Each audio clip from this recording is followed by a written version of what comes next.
It's been more than 48 hours and we still haven't had a response yet. It's not looking good.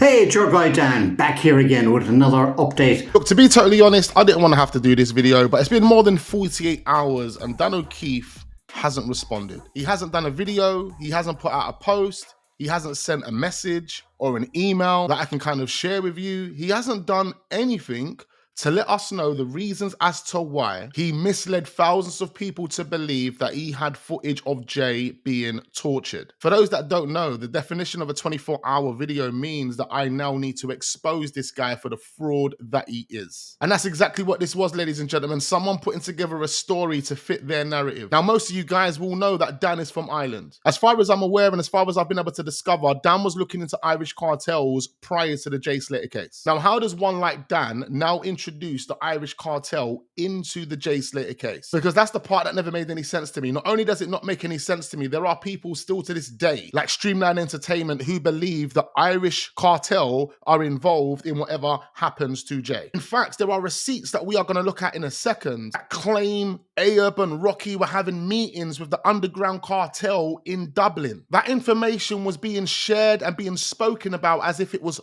gospel. But where did it come from? All right, let's switch over to Dan's channel very quickly. So if we go through Dan's archives and we go to the very beginning, we can see that Dan is creating videos in regards to seeking justice for Jay. Now, I've watched a few of the videos, and Dan is more or less talking about what everyone else is talking about. See, this case stinks so much that the average person can listen to the story that's being told and instantly say, that's bullshit. It doesn't make any sense how the media and all the people in higher positions of power don't feel the same way. Whether they've looked at it or not, that's yet to be determined. But what I can say is when Dan first jumped on this, he was initially talking about the storyline, what everyone else was talking about. Lucy lying, the GoFundMe, everything that most people were talking about, right? But then you got to ask yourself, where did the Irish connection come into play? Stick around because I'm going to tell you, ladies and gentlemen. This video right here that's got 41,000 views, this one right here, what happened to Jay Slater?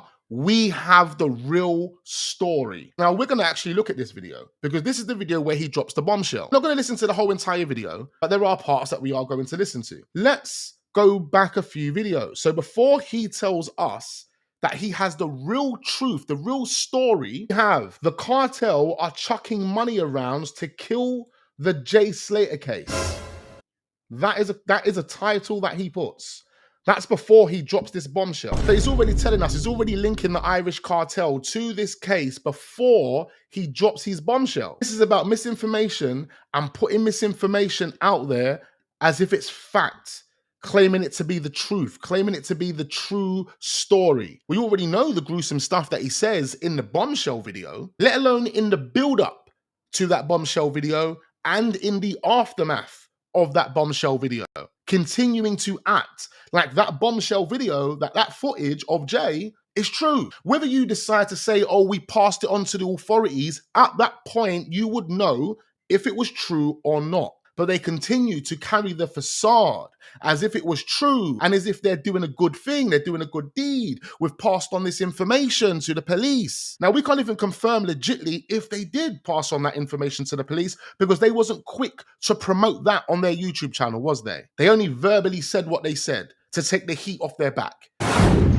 Hey, it's your guy Dan, back here again with another update. All right, what we're going to do now, ladies and gentlemen, is we're going to take a closer look at what Dan actually said in his video. This is the video where he says the true story. The true story, right? Bearing in mind, this would have been the 20th of September, 2024. On this video itself, ladies and gentlemen, he's got timestamps. Intro, our main agenda, which I haven't actually heard, the Spanish police, intel, criminal underworld, friends, GoFundMe, and the last bit, the truth, he says, the truth. And that's the last part. Now, the truth is the interesting bit. I need you guys to stick around for that. I'm going to give you the reasons as to why they come to these conclusions and why they were pushing this narrative so hard. For one, it was something that Dan O'Keefe was already obsessed with before he started looking into the Jay Slater case. So we're going to get there, ladies and gentlemen. Don't go anywhere. Take no notice of the knockers in this business who just want to be throwing mud at it and hoping that it'll just fade away. We're not in it for that. We're here for justice, and that is our main agenda. In fact, it's our only agenda. We want to get justice for Jay Slater and their family. He's saying that it's our main agenda, it's our only agenda. 1 minute into the video, and I have to call bullshit, because where are you today, my bro? Where are you? Giving you more than 24 hours to respond, and you haven't responded. If this was about justice for Jay, you would have come out and given us an explanation as to why you said what you said in this video. More than anything else, regardless of what anybody else has got to say. Two things I want to tell you. Number one, please do comment. It might seem insignificant to you, but it could be a major help. As they say with Tesco's, every little helps. So do comment. The last time we were with you, we left you with Arub and Rocky. And these two individuals, if you want to put it into perspective, we can say they were in Dublin for a couple of reasons. They were really on a mission. They wanted information.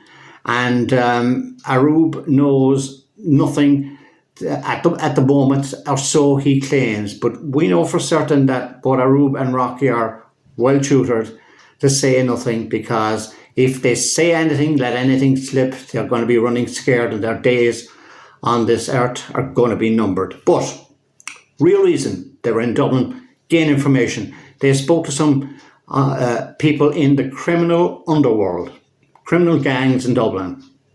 These gangs need no introduction.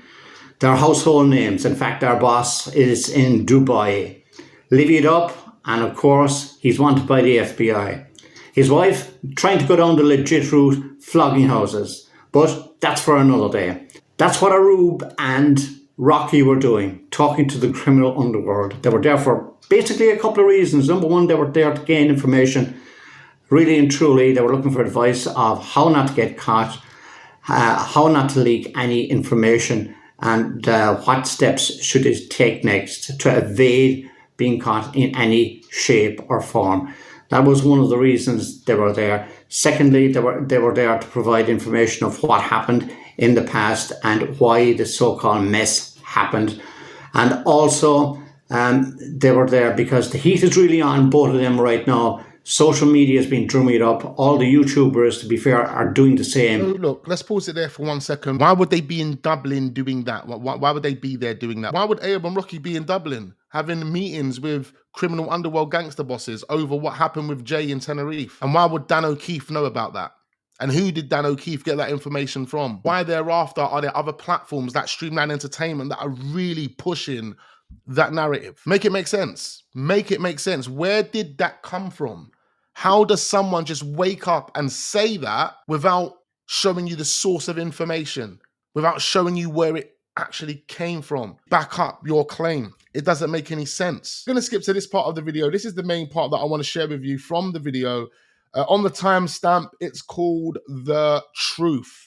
Okay, let's tell you that what I'm about to share with you is very distressing, and it is not easy, but sometimes the truth has to be told.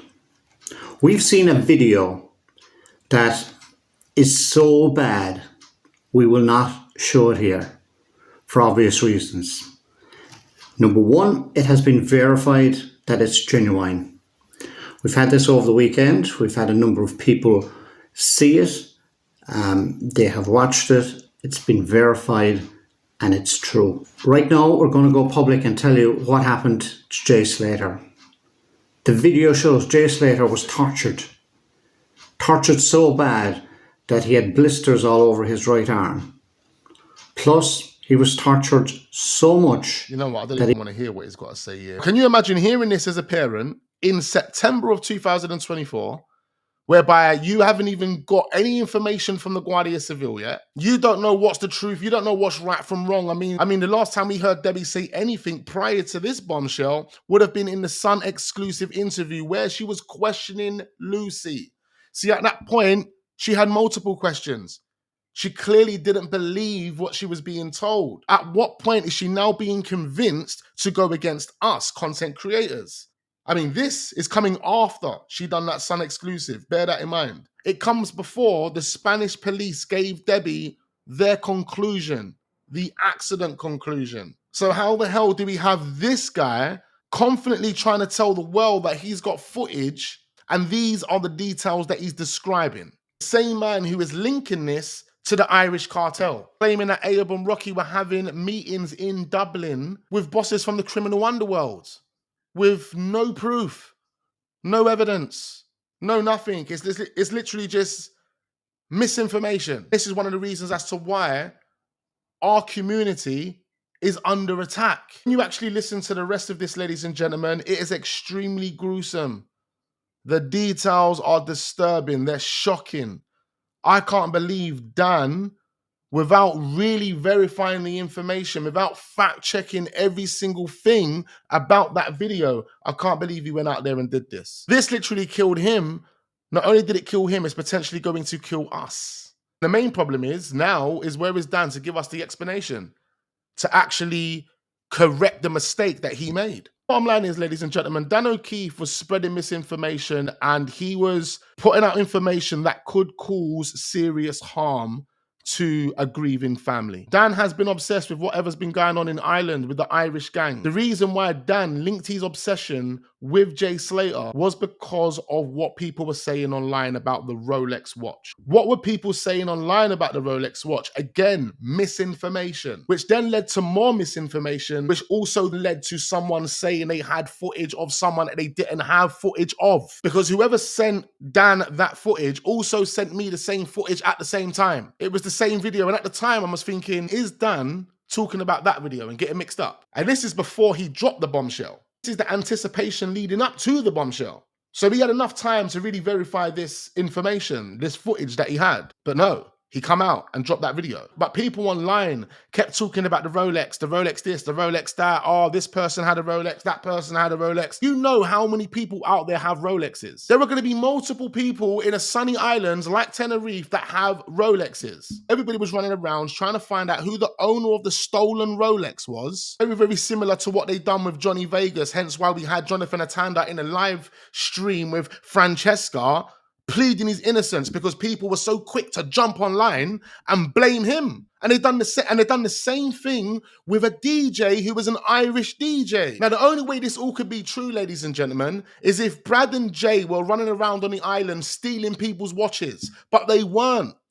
They were not doing that. But at the time, people were online trying to figure things out. Running around trying to find out who Johnny Vegas was. Running around trying to find out who the owner of the Rolex was. And then all of a sudden, we get these DJs. And then there was a conspiracy that one of them looked like Jay Slater, so he could have been the one in the back of the car. And there was a lot going on. A lot going on. Those DJs, one of them had a Rolex. People were claiming that that DJ had his watch taken. Now, I can't say for 100% what they're saying isn't true. But based on my own investigations into this, ladies and gentlemen, I can say I'm about 95% confident that what they're saying isn't true. No Irish DJ had their watch stolen the night Jay Slater went missing. See, there was a report talking about an Eastern European burly man who had his watch stolen.